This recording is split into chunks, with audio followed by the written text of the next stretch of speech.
ನೀನು ಸಾಯಿ ಸತ್ತ ನಂತರ ನಿನ್ನ ಹೆಂಡತಿಯನ್ನ ಕಳುಹಿಸಿಕೊಡುತ್ತೇನೆ ಎಂದ ಆರೋಪ. ಪೊಲೀಸ್ ಠಾಣೆಗೆ ದಂಗೆದ್ದು ಬಂದ ಗ್ರಾಮಸ್ಥರು. 4 ಜನ ಆರೋಪಿಗಳ ಬಂಧನವಾಗಿದೆ.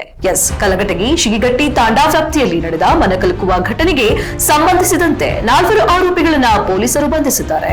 ಫಿರ್ಯಾದಿದಾರರು ಶಿಗಟ್ಟಿ ತಾಂಡಾ ಪೊಲೀಸ್ ಠಾಣೆಗೆ ನೀಡಿದ ದೂರಿನ ಪ್ರಕಾರ ಫಿರ್ಯಾದಿದಾರರ ತಾಯಿ ಅಕ್ಕಮ್ಮ ಕುಮ್ರವಿ ಲಮಾಣಿ 38 ವರ್ಷ ಅವರು ಪದೇ ಪದೇ ಮನೆ ಬಿಟ್ಟು ಈಚಿನಳ್ಳಿ ತಾಂಡದವರಿರುವ ತಮ್ಮ ಅಕ್ಕ ಸರಸ್ವತಿ ಶಂಕರಪ್ಪ ಲಮಾಣಿ ಅವರ ಮನೆಗೆ ತೆರಳಿ ಅಲ್ಲಿಯೇ ಉಳಿದುಕೊಳ್ಳುತ್ತಿದ್ರು.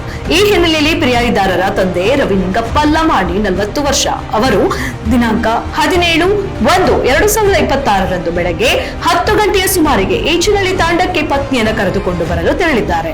ಮಧ್ಯಾಹ್ನ 12:30 ಸುಮಾರಿಗೆ ಅಲ್ಲಿದ್ದ 4 ಆರೋಪಿಗಳು ಸೇರಿ ಪದೇ ಪದೇ ಇಲ್ಲಿಗೆ ಯಾಕೆ ಬರುತ್ತೀಯಾ, ನಿನ್ನ ಹೆಂಡತಿನ ನಿನ್ನ ಜೊತೆ ಕಳುಹಿಸಿಕೊಡುವುದಿಲ್ಲ, ಕಳುಹಿಸಿಕೊಡುವುದಾದ್ರೆ ನೀನು ಸಾಯಿ, ನೀನು ಸತ್ತ ನಂತರ ಬೇಕಾದ್ರೆ ನಿನ್ನ ಹೆಂಡತಿಯನ್ನ ಕಳುಹಿಸುತ್ತೇವೆ ಎಂದು ಬೆದರಿಕೆ ಹಾಕಿದ್ದಾರೆ ಎಂದು ದೂರಿನಲ್ಲಿ ಉಲ್ಲೇಖಿಸಲಾಗಿದೆ. ಅಲ್ಲದೆ ಆರೋಪಿಗಳು ಮನೆಯಲ್ಲಿದ್ದ ವಿಷದ ಬಾಟಲಿಯನ್ನ ರವಿ ನಿಂಗಪ್ಪ ಲಮಾಣಿ ಅವರತ್ತ ಎಸೆದು ಇದನ್ನು ಕುಡಿದು ಸಾಯಿ, ಜೀವಂತ ಇದ್ದು ಏನು ಪ್ರಯೋಜನ ಎಂದು ವಿಷ ಕುಡಿಯಲು ಪ್ರಚೋದನೆಯನ್ನ ನೀಡಿದ್ದಾರೆ ಎನ್ನಲಾಗಿದೆ.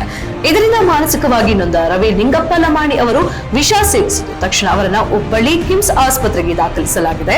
ಆದರೆ ಚಿಕಿತ್ಸೆ ಫಲಕಾರಿಯಾಗದೆ ದಿನಾಂಕ 18/1/2026 ಬೆಳಗ್ಗೆ 2:30 ಗಂಟೆಗೆ ಅವರು ಮೃತಪಟ್ಟಿದ್ದಾರೆ. ಈ ಘಟನೆಯಿಂದ ಆಕ್ರೋಶಗೊಂಡ ಗ್ರಾಮಸ್ಥರು ಪೊಲೀಸ್ ಠಾಣೆಗೆ ದಂಗೆದ್ದು ಬಂದು ನ್ಯಾಯಕ್ಕೆ ಆಗ್ರಹಿಸಿದರು. ಪ್ರಕರಣ ದಾಖಲಿಸಿಕೊಂಡಿರುವ ಶಿಗಿಟ್ಟಿ ಪೊಲೀಸರು ಮೃತನ ಸಾವಿಗೆ ಕಾರಣರಾದ 4 ಆರೋಪಿಗಳನ್ನು ಬಂಧಿಸಿ ಮುಂದಿನ ಕಾನೂನು ಕ್ರಮ ಕೈಗೊಂಡಿದ್ದಾರೆ.